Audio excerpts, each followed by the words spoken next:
This is the part where I'm supposed to tell you who I am. Well, I'm 15. I live in Luxembourg, and this identity question has never been easy for me. Let me tell you where I'm from. That's probably what many of you are expecting. I was born in 2008 in Australia to a South African father and an Australian-born, partly Czech, partly Welsh mother. 3 years after that, we moved from Australia to the Czech Republic, and then 5 years after that, we moved from the Czech Republic here to Luxembourg. Okay, maybe that wasn't so simple. I'm from all these different places, but the thing about coming from so many different places is that you're not really from any one of them. I'm not entirely Australian, I'm not entirely Czech, and when you go to one group to try to present yourself as a member of that group, all that group will see in you is the ways in which you aren't part of that group. And vice versa, when you present yourself to the other group, all they'll see in you is the ways in which you're part of the first group. This was, of course, initially upsetting. It felt like a piece of what makes up who I was, my identity, was missing. A piece which most people usually take for granted, I just didn't have. I spent a lot of time thinking about this question, and today I'd like to explain to you how I answered it, and hopefully how you can too. This search for nationality starts at the fact that I'm a third culture kid, a very third culture kid, a child who grew up in a different culture to that of their parents. When I was 8 years old, I felt as if in some aspects I didn't have an identity. The place I'm from, the first thing everyone asks about you when they meet you is where you're from, and I didn't even know that for myself. Now, initially, of course, this was saddening to not know the thing that everyone asks me first when they meet me, but I realized that if there was nothing that could fill this hole in my identity for me, I had no other choice than to fill it myself. So that's exactly what I did. I created my own culture, my own identity. I looked around me at the cultures and the different nationalities around me, which are especially present in Luxembourg, and I saw all these different values, these characteristics, these aspects, and I decided on exactly which of those I allowed to influence my culture, my identity. Now, eventually, I reached the age I'm at now, the age of a teenager, where everyone starts asking themselves the big questions. What do you want to do with your life? What is your purpose? Who are you? And I noticed that many of us in this position find shortcuts. We find people that we admire and we copy who they are. We imitate them as a quick and easy solution to a difficult question, the question of what exactly you are, what defines you. Now, a way in which I've noticed we do this is by buying things. This isn't the only example, of course, but I think it's a very good one to illustrate my point.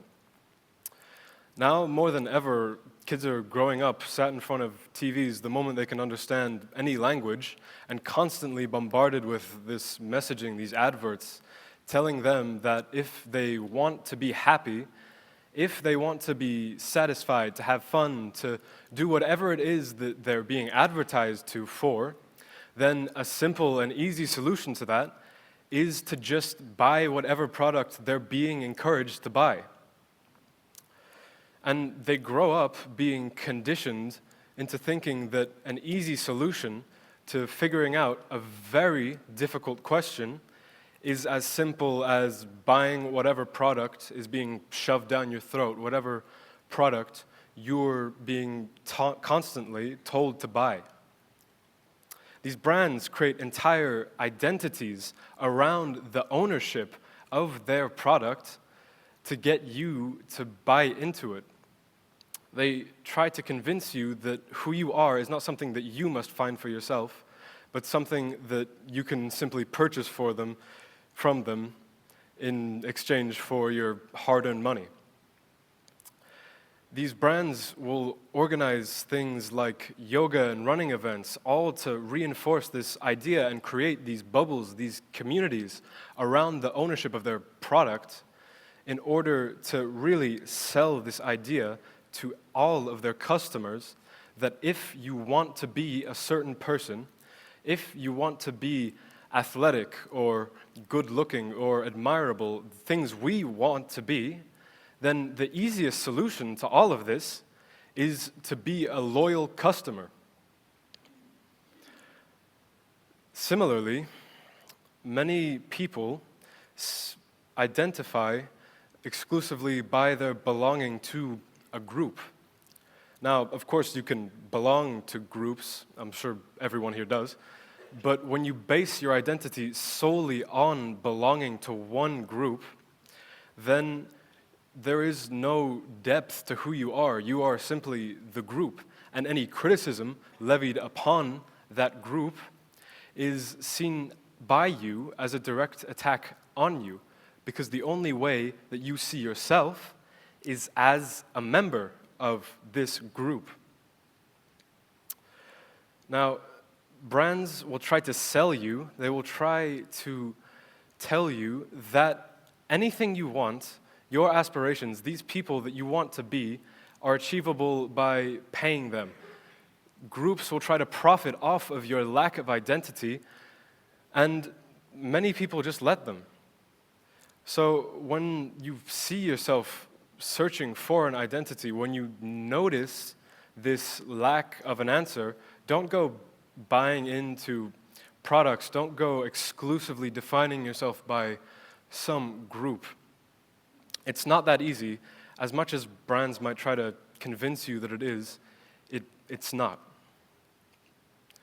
So how do we define ourselves? Well, when I first asked myself the question of who I am, I realized that in my previous search for a culture, a nationality, I had found a kind of solution. I realized that in many ways the two problems were similar, and in this absence of identity, you can in many ways choose who you become.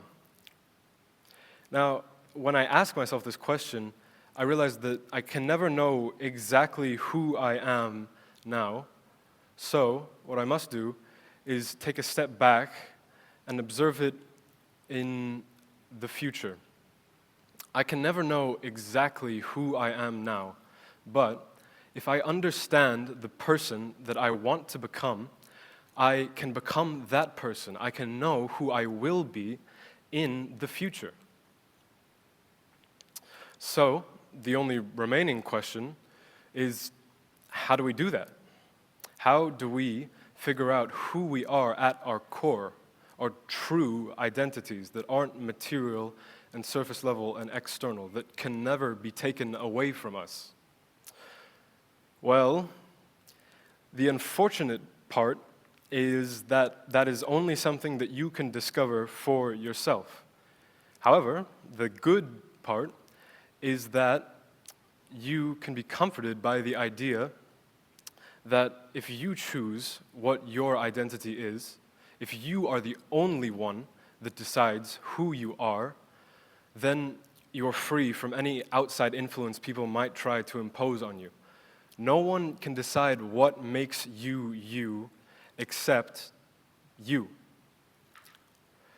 So here's my suggestion on how I did that, and hopefully how you can too. Spend some time alone away from distractions, away from things that divert your attention from where it should be, and get to know the person that you want to become. And once you understand that person, once you know exactly what traits, characteristics, and personality you want to see reflected from yourself in the future, do everything you can to become that person. And along that journey, you'll find yourself. So, as I wanted to say in the beginning, my name is Dakota Rangé. I'm a 15-year-old kid living in Luxembourg, and I may never know the answer to where I'm from, but I'm trying my best to become the person I want to be. Thank you.